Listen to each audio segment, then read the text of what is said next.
ನಮಸ್ತೆ ನನ್ನ ಎಲ್ಲ ಕನ್ನಡದ ಜನತೆಗೆ. ನಾನು ಸುಮಾರು ಒಂದು ವರ್ಷದ ಮೇಲೆ 1.5 ವರ್ಷದ ಹಿಂದೆ ಒಂದು ಮಹಿಳೆಯನ್ನು ಭೇಟಿ ಮಾಡಿದ್ದೆ. ನಾನು ಯಾವುದೋ ಒಂದು ಕೋಚಿಂಗ್ ಸೆಂಟರ್ನ ಸೇರ್ಕೊಂಡಿದ್ದೆ ಯಾವುದೋ ಒಂದು ಕಾರಣಕ್ಕೆ. ಅಲ್ಲಿ ಕೂಡ ಈ ಮಹಿಳೆ ಬಂದಿದ್ದರು. ಆ ಮಹಿಳೆ ಬಂದುಬಿಟ್ಟು ಇಂಜಿನಿಯರಿಂಗ್ ಓದಿ MBA ಮಾಡಿದರು. ಓಕೆ, ಇಂಜಿನಿಯರಿಂಗ್ ಮಾಡಿ MBA ಮಾಡಿದರು. ಆದರೆ ಹೌಸ್ ವೈಫ್ ಆಗಿದ್ದರು.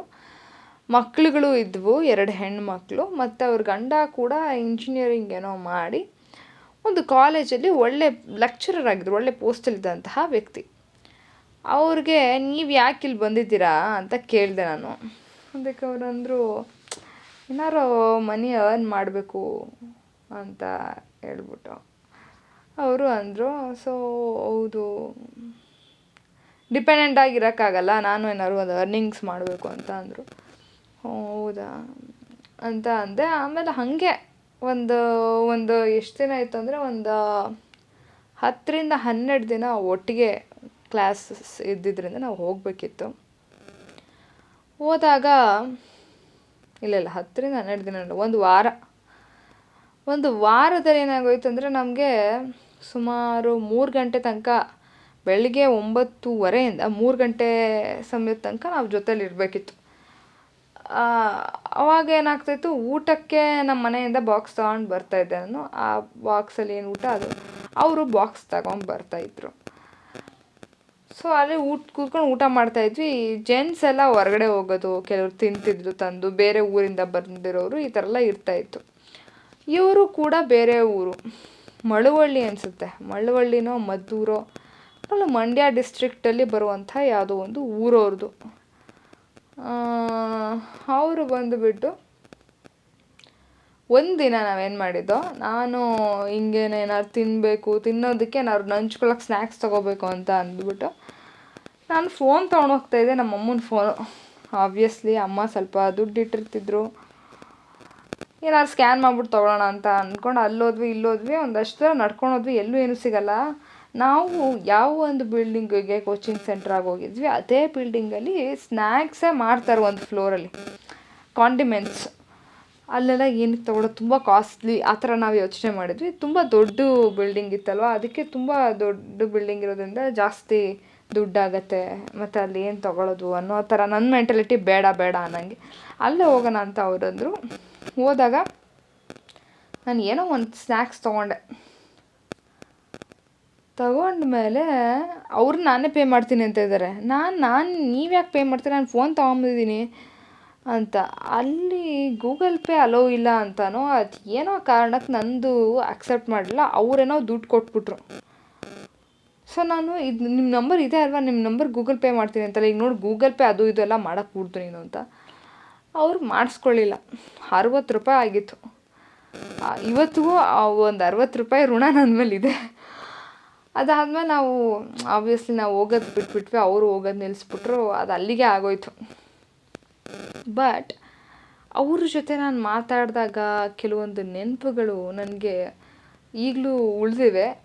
ಬಟ್ ಈಗೆಲ್ಲ ನೋಡಿ, ಮೊದಲೆಲ್ಲೋ ನಾವು ಒಬ್ರನ್ನ ಮೀಟ್ ಮಾಡಿದ್ವಿ, ನೆನಪು ಇವಾಗಿಲ್ಲ, ಅವರು ನಾವು ನೋಡೋಕೆ ಹಂಗೆಲ್ಲ ಇಲ್ವಲ್ಲ. ಈಗೆಲ್ಲ ಮಾಮೂಲಿ ಫೋನ್ ನಂಬರ್ ಇದೆ, ವಾಟ್ಸಪ್ಪಲ್ಲಿ ಅವ್ರನ್ನ ನಾನು ನೋಡ್ತಾನೆ ಇರ್ತೀನಿ, ಸ್ಟೇಟಸ್ ಹಾಕ್ತಾನೆ ಇರ್ತಾರೆ. ಆವಾಗ ಅವರು ಒಂದು ನಿರುದ್ಯೋಗಿ ಮಹಿಳೆ ಆಗಿದ್ದರು, ಕೆಲಸ ಹುಡುಕ್ತಾ ಇದ್ದೀನಿ ಅಂತ ಹೇಳ್ತಾಯಿದ್ರು. ಎಲ್ಲೋ ಇಂಟರ್ವ್ಯೂ ಇದೆ ಅದಕ್ಕೆ ಅಂತ ಒಂದಿನ ರಜಾನೂ ಹಾಕಿದ್ರು ಆ ಕೋಚಿಂಗ್ ಸೆಂಟ್ರಿಗೆ ಸೇರ್ಕೊಂಡಿದ್ದಾಗ ಮಧ್ಯದಲ್ಲಿ. ಆ್ಯಕ್ಚುಲಾಗಿ ಏನಪ್ಪ ಆಗಿತ್ತು ಅಂದರೆ, ಅವ್ರ ತಾಯಿಗೆ ಕ್ಯಾನ್ಸರ್ ಸಮಸ್ಯೆ ಇತ್ತು. ಅವ್ರ ತಂದೆ ಮನೇಲಿದ್ದರು, ಮಕ್ಕಳನ್ನ ಕರ್ಕೊಂಡು ಬಂದು 2. ಅವ್ರ ಮಕ್ಕಳು ಫೀಸ್ನ ಅವ್ರ ತಂದೆನೇ ಕಟ್ಟಿದ್ರು. ಕಾರಣ ಅವ್ರ ಗಂಡನಿಂದ ಡಿವೋರ್ಸ್ಗಾಗಿ ಅವ್ರು ಓಡಾಡ್ತಾಯಿದ್ರು.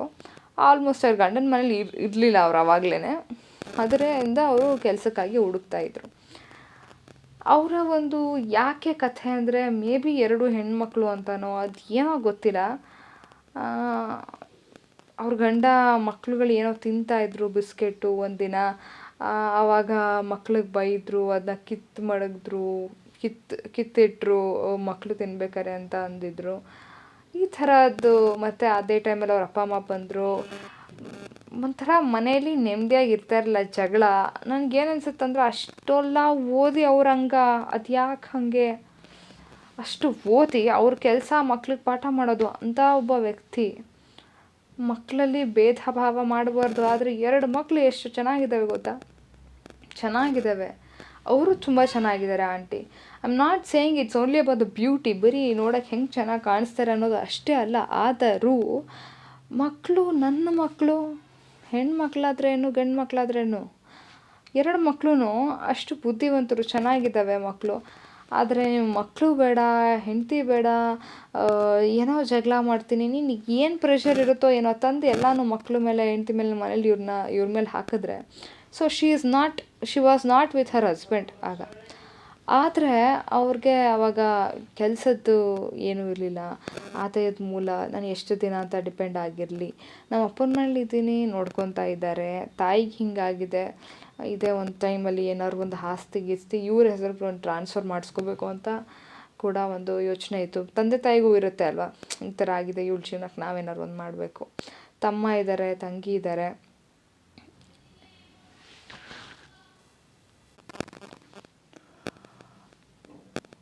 ಅವರು ಏನು ಮಾಡಿಬಿಟ್ರು, ಕರ್ಕೊಂಡು ಬಂದರು.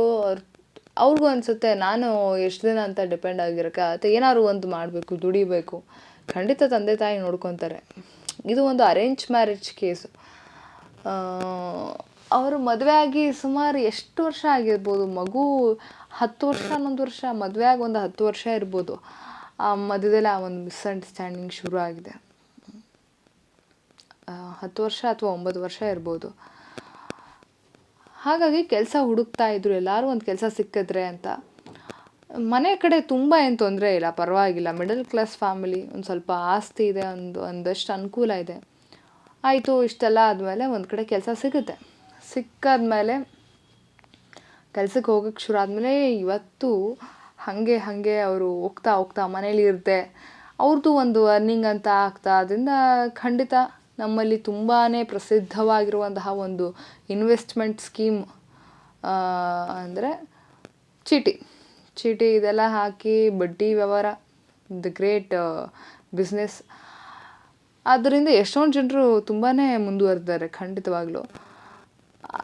ಇದೆಲ್ಲ ಮಾಡಿಕೊಂಡು ಇವತ್ತು ಒಂದು ಸ್ವಲ್ಪ ಪರವಾಗಿಲ್ಲ, ಖುಷಿಯಾಗಿದ್ದಾರೆ. ದುಡ್ಡು ಎಷ್ಟು ಸಂಪಾದನೆ ಮಾಡ್ತಾ ಇದ್ದಾರೆ ಅದು ಅವ್ರಿಗೆ ಗೊತ್ತು. ಆದರೆ ನನಗೆ ಇಷ್ಟು ಚಿಕ್ಕ ವಯಸ್ಸು, ನನ್ನ ಗಂಡ ಹಿಂಗೆ, ಅದು ಇದೆಲ್ಲ ಯೋಚನೆ, ಏನೊಂದು 35 ವರ್ಷ ಇರ್ಬೋದು ಅವ್ರಿಗೆ ಅಷ್ಟೇ ಅಂದ್ಕೊಳ್ಳೋದು. ಅದೆಲ್ಲ ಬಿಟ್ಬಿಟ್ಟು ಈಗ ನಾನು ಇಷ್ಟು ಓದಿದ್ದೀನಿ, ನನಗೂ ಒಂದು ಕೆಲಸ ಇದೆ, ನನಗೂ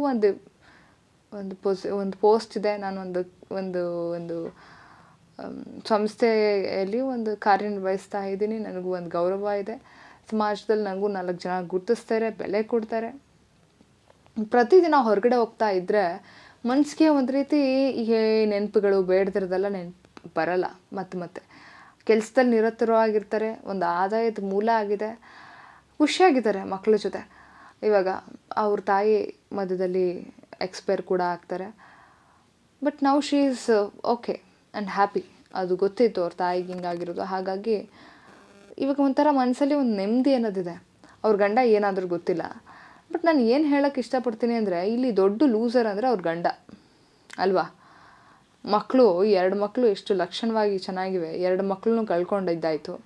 ಹೆಂಡ್ತಿನೂ ಬಹಳ ಲಕ್ಷಣವಾಗಿದ್ದಾರೆ. ಮತ್ತು ಅವ್ರಿಗೆ ಅವ್ರದ್ದೇ ಆದ ಒಂದು ವ್ಯಕ್ತಿತ್ವ ಇದೆ, ಆಯಿತಾ. ಅವ್ರನ್ನ ಕಳ್ಕೊಂಡ್ರು, ಏನು ಕಾರಣಕ್ಕೆ ಗೊತ್ತಿಲ್ಲ, ಮೇ ಬಿ ಹೆಣ್ಮಕ್ಳು 2 ಅಂತ ಇರಬೇಕು. ಅವ್ರು ಹೇಳ್ತಾ ಇದ್ದಿದ್ದ ಪ್ರಕಾರ ಹಾಗೆ ಇತ್ತು. ನನಗೆ ಅದಕ್ಕೆ ಹೇಳ್ತಾ ಇತ್ತು, ಸುಮ್ಮನೆ ಬೇರೆಯವ್ರ ಮೇಲೆ ನನಗೆ ಗೊತ್ತಿಲ್ಲದೆ ಮಾತಾಡೋಕ್ಕೆ ಇಷ್ಟನೂ ಇಲ್ಲ. ಏನೋ ಬೇಡದಿರೋದೆಲ್ಲ ಅಂದ್ಕೊಂಡು ಇರೋ ಜೀವನನ ಹಾಳು ಮಾಡ್ಕೋಬಾರ್ದು. ಭಗವಂತ ನಮಗೆ ಕೊಟ್ಟಿರ್ತಾರೆ, ಆದರೆ ನಮಗೆ ಆ ಜೀವನನ ಸರಿಯಾದ ರೀತಿಲಿ ಜೀವ್ಸೋಕ್ಕೂ ಬರಲ್ಲ ಅಂದರೆ ಇಟ್ಸ್ ದ ಬಿಗ್ಗೆಸ್ಟ್ ಲಾಸ್ ಅಲ್ವಾ.